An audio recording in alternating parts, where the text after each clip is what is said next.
Bonjour à toutes et à tous, on se retrouve une nouvelle fois dans Alternative sur Média TV, l'occasion pour nous de parler d'immigration aujourd'hui. Alors loin des polémiques, on a décidé d'inviter des chercheurs. Ils sont avec moi, Mehdi Aloua, sociologue, et Hamza Saoudi, économiste à la au Policy Center. Donc voilà, tous les deux nous répondront dans quelques instants.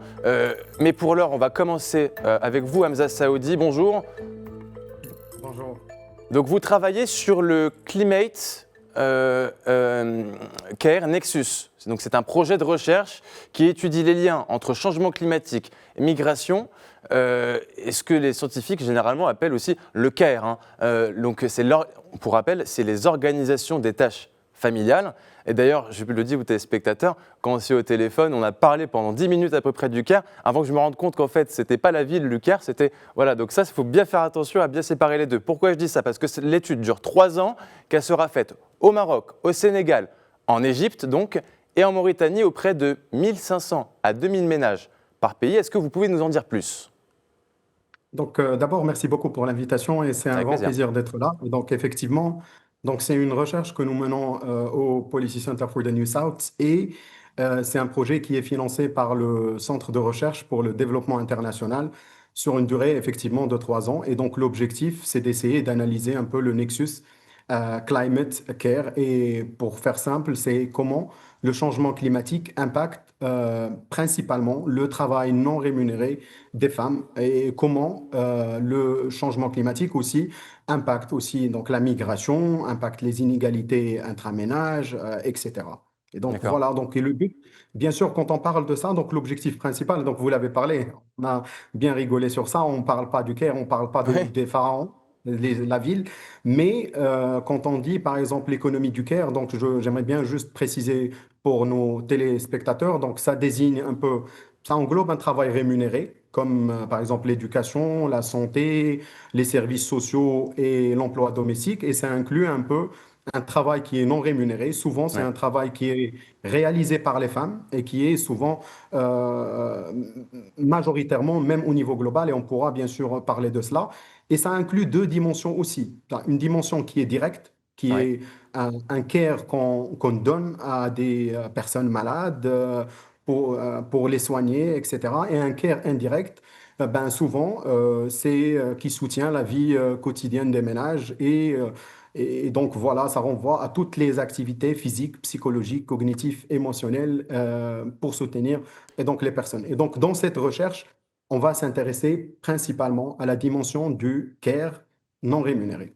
D'accord. Et alors, moi, j'ai juste une simple question. Qu'est-ce qui distingue votre étude des autres études qui ont déjà été faites? Je pense qu'on vous a déjà peut-être posé cette question. Exactement. Donc d'abord, quand on parle de... Il y a beaucoup de choses qui ont été faites sur le Caire, pas beaucoup sur le Maroc, ni sur l'Égypte, Mauritanie et Sénégal. Il y a beaucoup de choses qui ont été faites sur le climat, mais il y a une dimension manquante.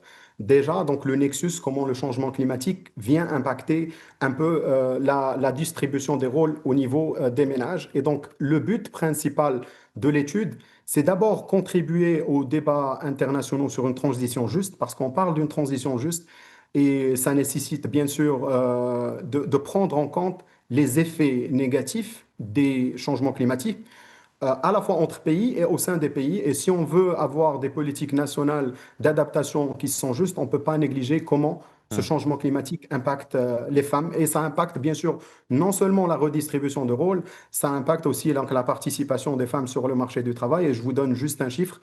Au niveau international aujourd'hui, une femme sur deux, elle est exclue du marché du travail à cause des responsabilités du CAIR. Et donc ça, Ouais. c'est pour le contexte marocain. Surtout, par exemple, pour le cas du Maroc, on est aujourd'hui à 19% de participation des femmes sur le marché du travail. Et donc, si on veut augmenter cela, ben, bien sûr, on ne doit pas négliger cette dimension. Bien sûr, on peut avoir des politiques, par exemple, sur le marché du travail, mais si on ne crée pas les conditions pour les femmes de rejoindre un peu le marché du travail, donc ça sera délicat. Donc, c'est une dimension fondamentale qu'il ne faut pas oublier. Et pour préciser, d'abord, on va rendre ce qui est invisible visible. Ouais. D'abord, l'économie du care, qui est importante. Faire le focus un peu comment ces responsabilités du CARE impactent la participation des femmes sur le marché du travail. Ça, c'est d'un côté. Et puis, rajouter à essayer d'isoler l'effet causal, comment le changement climatique impacte la participation, par exemple, des femmes sur le marché du travail. Et donc, dans la littérature, même dans les études qui ont été faites, cet effet causal, on ne l'isole pas, on ne le trouve pas beaucoup qui a été traité. Et Hmm. donc, c'est ça l'objectif et la particularité de l'étude. Et l'un des défis pour ces thématiques comme ça, donc, c'est il y a un problème de données. Et donc, c'est pour cela que nous avons décidé de mener des enquêtes à la fois quantitatives et qualitatives. Vous l'avez bien dit au début, c'est une enquête aux alentours de 1500 à 2000 ménages. Et donc, ça va être conduite euh, à l'échelle du Maroc, Égypte, Sénégal et Mauritanie. Et c'est une étude qui est chapeautée par le Policy Center for the New South. Alors cette étude, elle va donner donc des résultats. Est-ce qu'on peut s'attendre à des conclusions qui remettent en cause certaines, en tout cas politiques et migratoires qui existent dans certains de ces pays que vous citez?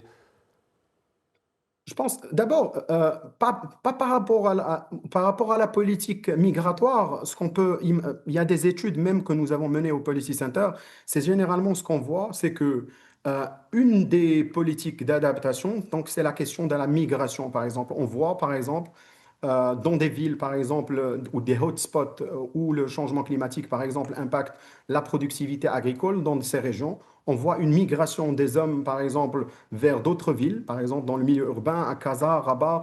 Et donc cela, bien sûr, ça a un effet positif, ça permet d'augmenter un peu le revenu des ménages. Les hommes, ils peuvent transférer un peu de l'argent à leur famille, mais ce qui est problématique, c'est que ça augmente un peu les responsabilités des soins au niveau des femmes et donc ça impacte aussi donc leur participation. Ça, c'est une hypothèse à tester. On va voir bien sûr cette distinction et c'est effectivement seulement le cas parce que par exemple le Maroc, on sait aussi qu'il y a une migration internationale. C'est des Bien femmes sûr. qui partent par exemple à l'Espagne pour travailler et donc l'idée c'est bien sûr on a des hypothèses. On sait par exemple qu'il y a une migration qui est induite des hommes, mais on va voir les données, ce que les données vont nous dire. Mais on peut s'attendre à une migration comme politique d'adaptation. Évidemment. Hamza Saoudi, vous savez quoi, je suis quelqu'un de malpoli, j'ai oublié de saluer l'ami Bachir Thiem qui est avec moi. Évidemment, vous êtes avec moi à chaque émission, pardon, c'est devenu une formalité. Mais c'est tellement intéressant ce qu'il dit qu'on pourrait même se passer de moi. Oh non. Oui, si, Oh non. M. Saoudi, justement, vous parlez du care ou de, je ne sais pas comment on va le faire, est-ce que c'est du care ou de la care? En tout cas, vous parlez de soins, de prendre soin de ces familles-là. Moi, ma question est simple, c'est pourquoi le choix de ces pays, le Sénégal, la Mauritanie, l'Égypte et le Maroc, pourquoi ces pays-là? D'abord, donc c'est un choix qui a été mené en coordination avec le CRDI et ils aimeraient avoir un peu 4 pays de la région de l'Afrique du Nord et de l'Afrique de l'Ouest. Donc on a décidé de prendre un peu des pays où on peut s'attendre à un peu, c'est des effets de changement climatique qui peuvent différer. Par exemple, côté Mauritanie, ou bien Maroc, on a l'effet de la sécheresse. Au Maroc, on a passé 7 ans de sécheresse sur les 7 dernières années. En Sénégal, un peu, par exemple, l'effet du changement climatique, il est un peu différent du Maroc. On s'attendre aussi à une montée des eaux et quel est l'effet de cela sur les populations. L'Égypte aussi, c'est un cas particulier. Et bien sûr, le Sénégal, qui est un pays important à étudier. Donc, c'était un peu un choix en coordination avec le CRDI. Une des choses qui est importante, et cela pourquoi on a un peu diversifié les pays, c'est que quand on parle aujourd'hui des politiques d'adaptation, ben souvent, ce qu'on oublie, c'est qu'il y a il y a déjà des choses qui se font au niveau des ménages et c'est des politiques d'adaptation des ménages d'une manière informelle à ces effets de changement climatique. Je vous le dis, par exemple, le cas de l'Égypte. On sait l'exposition de l'Égypte au Nil, aux inondations, etc. Mais depuis les pharaons, on voit que les populations, ils se sont adaptés par rapport à cela, ils ont adapté leur agriculture à cela. Et donc, dans les 4 pays, on va essayer d'abord de documenter, ça c'est aussi, ça n'existe pas, de documenter les politiques d'adaptation informelle pour un peu enrichir les politiques d'adaptation formelle qu'on peut donner comme policy recommendation pour les pays d'études. Petite question, comment est-ce qu'on peut garantir la fiabilité de ces informations dans des contextes, qu'on le rappelle, qui sont quelquefois un peu précaires ou sensibles? Comment est-ce qu'on les garantit, les infos? Alors pour la fiabilité, donc déjà donc pour l'étude, il y a des méthodes un peu statistiques pour assurer la représentativité des données. Ouais. Et d'abord donc c'est d'essayer de faire. Il y a des mesures un peu statistiques un peu connues donc pour avoir la représentativité, que ça soit au niveau régional, au niveau national ou par milieu urbain rural. Et donc nous allons mener cela aussi avec en s'appuyant sur l'appui des institutions nationales de statistique, par exemple pour le cas du Maroc, pour l'échantillonnage, pour avoir un échantillon représentatif, ben, on va se baser, ça va être en coordination avec le Haut Commissariat au Plan pour le tirage de l'échantillon, la même chose pour l'Égypte, Sénégal et pour la Mauritanie. L'idée, c'est que aussi, on va adopter une méthodologie un peu, il y aura des spécificités par pays, mais il y aura une homogénéité que nous allons mener pour avoir un peu la comparativité entre les différents pays. Et alors, ces données que vous allez les avoir, si jamais elles dérangent peut-être au niveau politique, évidemment, je dis, vous allez quand même les défendre jusqu'au bout? Parce que c'est plusieurs pays avec des politiques différentes. Exactement. Donc d'abord, question intéressante, et je vous le dis, donc ce qu'on fait déjà, et c'est déjà prévu, c'est que toutes les données ils vont être disponibles en ligne. Donc on va les D'accord. publier, et c'est des données qui vont être basées sur, on va pas intégrer c'est une recherche un peu scientifique, et donc c'est ça un peu l'importance. Donc C'est pour tout le on monde, va quoi. mener Tout le monde c'est pourra pour tout le demain monde. vérifier. Voilà, très bien. Bien sûr, Aussi, on va les mettre disponibles en ligne et bien sûr, ça se base sur des standards un peu internationaux. Par exemple, pour l'enquête sur le CAIR, il y a les standards internationaux Mhm. de l'Organisation internationale du travail sur la typologie des activités et on va mener les 41 activités qui sont connues au niveau standard international. Donc, Bachir Thiam? Oui, il n'y a oui, pas justement, je voulais juste préciser parce que vous avez dit qu'effectivement, bon, on parlait de Policy Center New South, donc c'est le nouveau Sud. Moi, je compare ça au Sud global, qui est beaucoup plus large. Je pense que peut-être à partir de cette étude qui est qualitative, surtout, les résultats pourraient être peut-être dupliqués sur le reste du continent d'abord, dans un premier temps, et peut-être, pourquoi pas, sur le Grand Sud global, pour lequel aussi on se bat. Exactement, et donc c'est ça un peu l'objectif, c'est d'essayer d'avoir des fact-based analysis, des analyses qui sont pas biaisées, des analyses qui sont valides et justifiées sur le plan scientifique, et bien sûr, toutes les données seront partagées, toutes les leçons que nous allons apprendre des différents pays, on va les partager, et donc ça c'est une première étape. Et après cette réussite de cette recherche, on peut l'étendre à bien sûr plusieurs pays africains et comme vous le dites, au sud global. Et on a hâte de vous lire. Merci Hamza Saoudi. On rappelle que vous êtes économiste au Policy Center for the New South. L'un des axes majeurs de votre projet, c'est aussi l'immigration. Et pour en parler, Mehdi Aloua, bonjour. Bonjour. Mehdi Aloua, c'est Mehdi Jaziri qui vous parle sur Mehdi 1 TV. Ça fait beaucoup de Mehdi, Oui, moi n'est-ce je pas? vous entends bien. Donc, Ah, je ne sais c'est pas si vous, parfait. vous m'entendez. Je vous entends parfaitement. C'est un plaisir de vous recevoir. Alors, moi, je suis tombé sur une de vos interviews pour le média Jeune Afrique.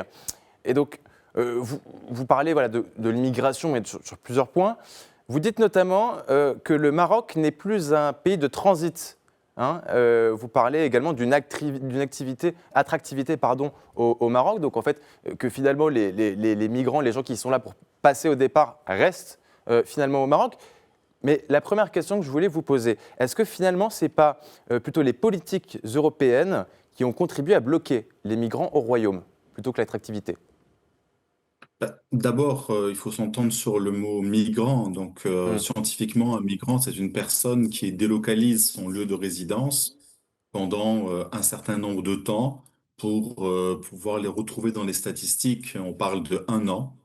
Hmm. Donc, lorsque vous vivez dans un pays qui n'est ni le vôtre, ni celui de votre naissance, vous n'en avez pas la nationalité, ou alors vous n'êtes pas né dans ce pays, et que vous êtes donc étranger, c'est le registre des étrangers qui nous permet d'avoir des statistiques, vous êtes alors considéré comme migrant, que vous soyez un Européen au Maroc, un prof dans un Hmm. lycée étranger marocain, installé au Maroc, ou un docteur, ou que vous soyez à la recherche d'emploi, ou un Ou un réfugié. journaliste sur une chaîne Vous de êtes télé dans la catégorie marocaine. migrant.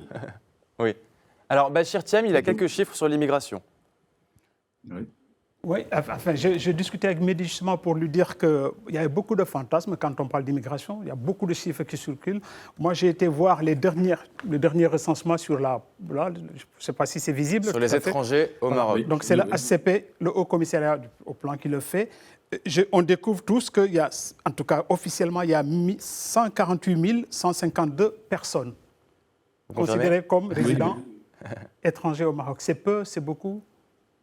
Non, non, c'est extrêmement peu par rapport au nombre, par exemple, de Marocains qui décèdent chaque année ou plus encore de Marocains qui quittent le territoire ou qui résident à l'étranger. Donc, on est dans une toute petite immigration. C'est une niche qui est composée presque pour moitié par des Européens, un peu plus de la moitié par des ressortissants de pays africains, pour aller vite, mais il y en a aussi de personnes d'Asie ou d'Amérique. Et donc, c'est toutes catégories confondues, étudiants confondus. Et ce qui fait de notre société, en fait, un carrefour migratoire. Et donc certains, effectivement, dans ces chiffres, ou alors qui n'ont pas été comptés, mais ils ne sont pas si nombreux que ça, tentent de passer en Europe et avec le temps, ils finissent, parce qu'il est difficile d'y passer, de rester. Mais certains, et depuis longtemps, c'est ce que j'ai toujours dit à travers mes travaux de recherche, ont choisi de s'installer au Maroc dès le début même de leur départ de chez eux. Hmm. Donc c'est cette complexité qu'il faut prendre en compte. Le Maroc est à la fois un pays de départ pour les Marocains, mais aussi un pays de départ pour des étrangers qui s'y installent. C'est aussi un pays d'installation et parfois même un pays de retour pour Hmm. certains Marocains. Et tout cela crée ce que j'appelle moi un carrefour migratoire. Et ça transforme petit à petit la société marocaine. Pas forcément les étrangers, même s'ils y contribuent. Je pense que les Marocains qui vivent à l'étranger participent encore plus à transformer la société marocaine. Oui, mais ce carrefour que vous expliquez, Bachir Thiam. migratoire, justement, ce carrefour migratoire, quand même, dénote une certaine attractivité du Maroc. Du point de vue économique déjà, je pense que pour cela, peut-être ceux qui échouent, ceux qui n'arrivent pas à traverser forcément, restent au Maroc pour aussi des choix finalement économiques, je crois, Hmm. non?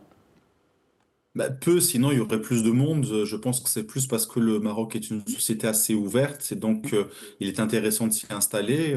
Les gens s'installent un peu partout. À l'époque, c'était essentiellement dans les années 2000 dans l'axe Casa-Rabat. Là, on voit bien qu'il y a une répartition beaucoup plus importante sur le territoire, même si principalement ça reste Casa, puis Rabat, mais ça en train de changer petit à petit. Mais des pays comme la Libye, qui était peut-être une société très différente avant la guerre civile qui ravage ce pays avait beaucoup plus d'étrangers et de migrants. Donc on était au-dessus du million 6, certains disaient même 2,5 millions. Donc si on regardait l'Afrique du Sud, il y a encore plus d'étrangers, Hmm. ou même le Nigeria, il y a pratiquement 1 million d'immigrés au Nigeria. Donc il fait faire attention, le Maroc n'est pas un pays d'immigration de masse parce que économiquement, il n'y a pas assez d'emplois. Le jour où le Maroc se développe encore plus, il y aura forcément plus de personnes qui viendront s'installer. Mehdi Alioua, est-ce qu'on peut vraiment parler de véritable intégration quand une partie des migrants reste cantonnée à des emplois précaires? J'ai un chiffre, vous pouvez le confirmer peut-être, 79% des migrants subsahariens travaillent dans le secteur informel au Maroc. Ah oui, donc on parle des migrants venus du continent, parce que ça dépend, Notamment, on va être oui, là je toujours... fais un focus évidemment sur les subsahariens oui. parce que ce chiffre est quand même assez frappant. Oui, alors le chiffre, je ne sais pas d'où il sort, mais c'est vrai qu'il n'est pas complètement farfelu, parce que beaucoup de gens venus d'autres pays du continent sont arrivés dans des situations un peu de précarité déjà à la base, et donc il est toujours plus difficile de s'intégrer quelque part lorsque on a peu de moyens financiers, plus encore lorsque on n'a pas accès, si vous voulez, à des titres de séjour, et qui donc il faut toujours vivre dans une sorte de précarité Hmm. et une sorte de semi-clandestinité, ce qui fait qu'on reste un peu en bas de l'échelle sociale et on occupe les postes que les Marocains eux-mêmes, qui sont pourtant en grande partie à la recherche d'emploi pour notre jeunesse, ne veulent pas occuper. Donc Hmm. c'est pour ça que effectivement on a cette précarité, oui. Mais il y a Oui, une forme d'intégration parce que les personnes vivent parmi nous, vivent dans les quartiers, et surtout ceux qui arrivent jeunes, voire qui naissent au Maroc, apprennent la darija, parlent marocain, et donc, on a quand même des choses qui ressemblent à un début d'intégration, mais il faut mieux réfléchir et mieux oui. travailler sur ces questions. Il faut les anticiper si on veut ne pas reproduire des erreurs qui ont pu se produire ailleurs.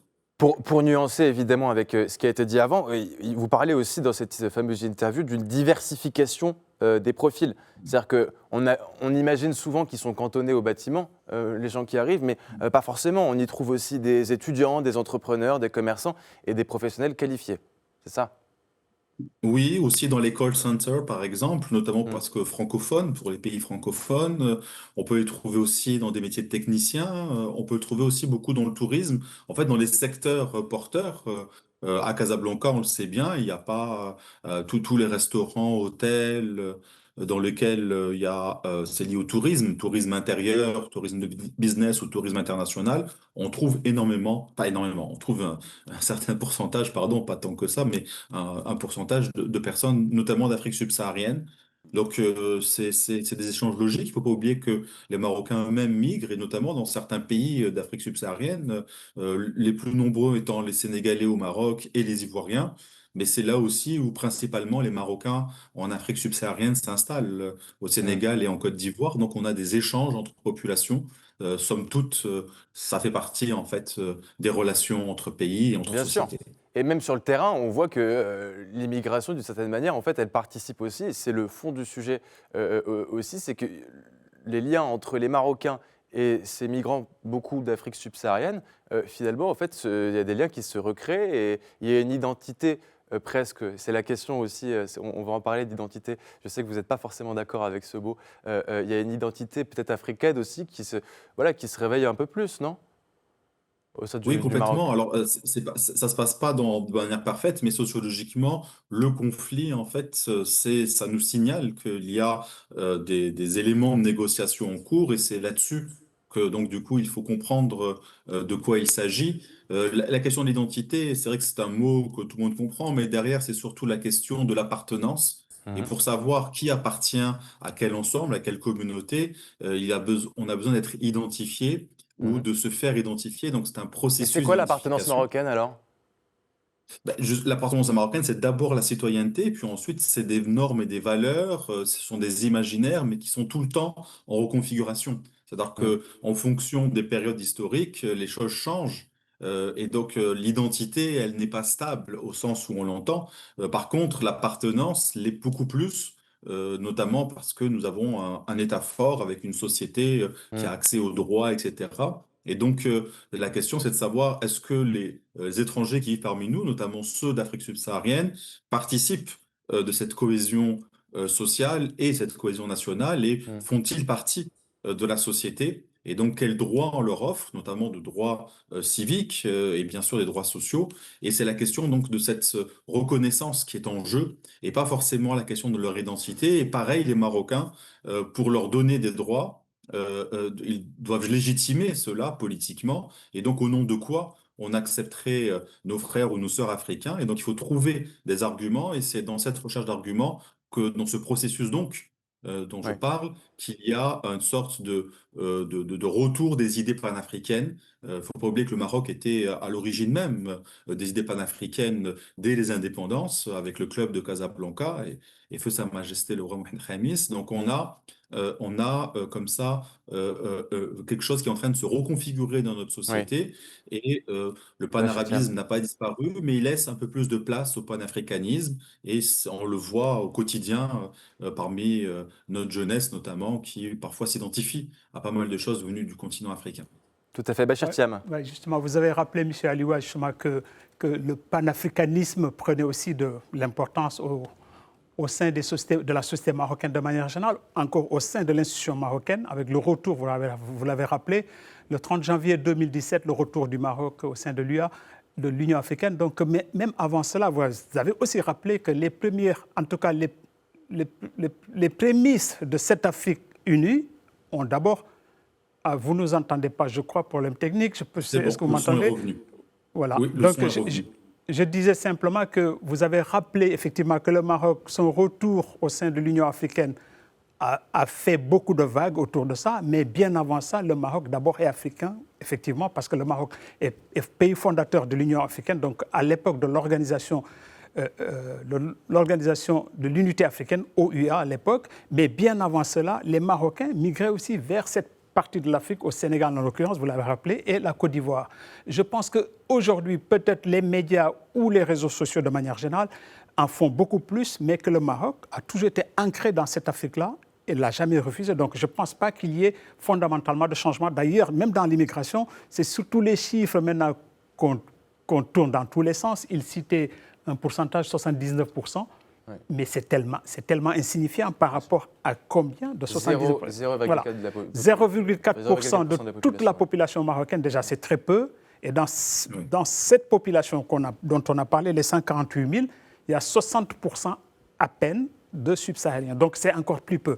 Donc, à partir de tout ça, ma question, c'est simplement de dire, est-ce qu'aujourd'hui, la petite musique qui tourne, est-ce qu'il y a ce complexe d'afficher son africanité pour les Marocains? Une bien longue question pour une courte réponse, s'il vous plaît. Ouais.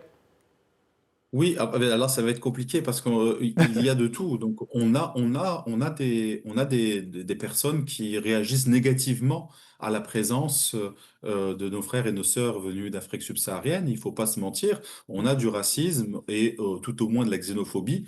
Donc une peur de ce que cette présence pourrait entraîner dans la société. Et il faut entendre leur voix, notamment sur les réseaux sociaux. Et c'est toujours comme ça, hein. Dès que on crie fort et qu'on dit des fois des insanités, on est un peu plus remarqué sur les réseaux sociaux. Ça ne veut pas dire qu'il n'y a pas une majorité silencieuse qui redécouvre, parce que même si on est africain, se lier avec des personnes venues d'autres pays, ça nous permet de redécouvrir aussi cette part d'africanité qui est en nous et dans des relations de face à face. Et c'est ça ce qui est en jeu en ce moment dans notre société en mouvement.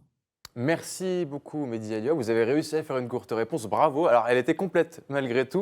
Je remercie mes deux invités, Mehdi Alioua, sociologue, et Hamza Saoudi, économiste au Policy Center. Et bien sûr, mon fidèle ami, je ne vous oublie pas cette fois-ci, Bachir Thiam.